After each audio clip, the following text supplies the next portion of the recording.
যখন চাকরি করা মেয়েকে বিয়ে করে। মা আমি অফিসে বেরোলাম। হ্যাঁ এ কি বৌমা, তুমি এসব কি পরেছো? হ্যাঁ তা তুমি এই চুড়িদার না কি এইসব পরে তুমি অফিসে যাচ্ছ? তো কি মা আমি শাড়ি পরে অফিসে যাব?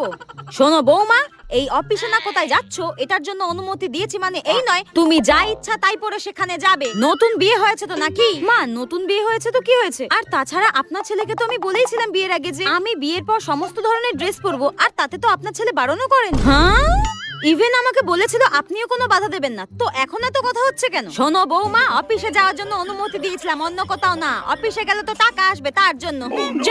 শুনুন মা, আমি বিয়ের আগেই যা বলার বলে দিয়েছি। এখন যদি নতুন করে আমার উপরে এইসব চাপিয়ে দেন আমি মানতে পারবো না। আমি কিন্তু স্রেফ আমার বাপের বাড়িতে চলে যাবো।